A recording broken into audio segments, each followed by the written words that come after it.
Assalamualaikum warahmatullahi wabarakatuh. Perkenalkan, nama saya Nurul Fazasiha dengan NIM K76238082 dari kelas C. Di sini saya akan menjelaskan tentang perilaku produksi berkelanjutan. Yang pertama adalah latar belakang. Pertumbuhan industri modern memberi kontribusi besar terhadap pembangunan ekonomi.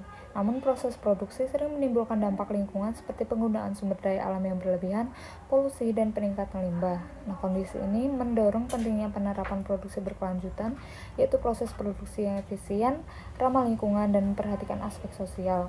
Produksi berkelanjutan tidak hanya mengurangi dampak lingkungan, tetapi juga meningkatkan efisiensi biaya, inovasi, dan daya saing perusahaan. Selanjutnya ada pengertian.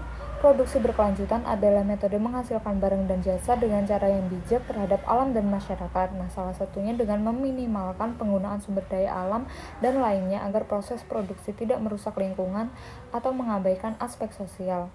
Konsep ini menjadi bagian dari kerangka Global Sustainable Development Goals atau SDGs, tepatnya SDG 12, yaitu Responsible Consumption and Production, yang menekankan pentingnya pola produksi dan konsumsi yang bertanggung jawab agar pembangunan bisa berkelanjutan.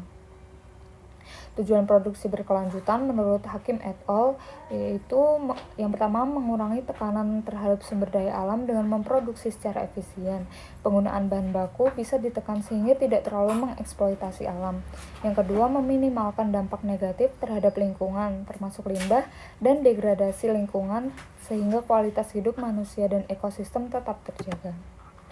Selanjutnya, karakteristik produksi ekonomi berkelanjutan. Ada beberapa karakteristiknya. Yang pertama, menggunakan bahan baku terbarukan, daur ulang atau ramah lingkungan. Yang kedua, mengurangi limbah, polusi udara atau air, dan emisi karbon. Yang ketiga, ada efisiensi energi dan sumber daya dalam proses produksi.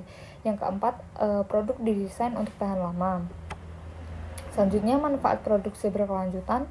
Beberapa manfaatnya, yang pertama ada bagi produsen, yaitu efisiensi biaya operasional, citra perusahaan meningkat, dan memperkuat kepatuhan terhadap regulasi.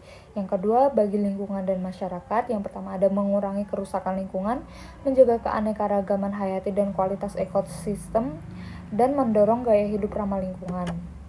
Selanjutnya ada penerapan pada perusahaan.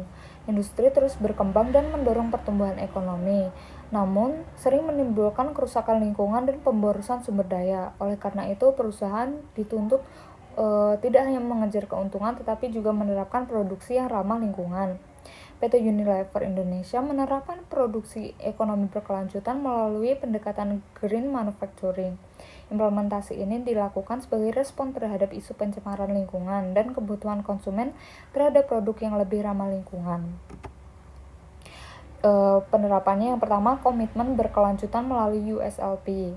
Unilever menetapkan Unilever Sustainable Living Plan atau USLP sebagai komitmen utama untuk mengembangkan bisnis tanpa meningkatkan dampak lingkungan. Melalui kebijakan ini, perusahaan menargetkan pengurangan plastik baru, peningkatan penggunaan plastik daur ulang, serta memastikan seluruh kemasan dapat didaur ulang. Yang kedua, ada pengurangan emisi dan energi terbarukan. Unilever beralih ke energi terbarukan berbasis biomasa, terutama dari cangkang sawit, untuk menggantikan gas alam. Langkah ini berhasil menekan konsumsi energi sehingga 280.013 GJ pada tahun 2020 dan mendukung target jangka panjang mencapai produk pembersih yang bebas emisi pada tahun 2039. Yang ketiga, ada pengurangan penggunaan air. Unilever juga berfokus pada efisiensi penggunaan air dengan menurunkan intensitas pemakaian air sebesar 33% dalam periode 2008 sampai 2020. Upaya ini diperkuat melalui kolaborasi bersama Water Resources Group atau WRG 2030 untuk menjaga ketersediaan air. Yang terakhir, inovasi kemasan dan pengurangan limbah plastik. Perusahaan melakukan inovasi kemasan melalui pengembangan sistem isi ulang, pengurangan ukuran dan berat kemasan, serta penghapusan mikroplastik dari produk perawatan tubuh. Sekian presentasi dari saya. Wassalamualaikum warahmatullahi wabarakatuh.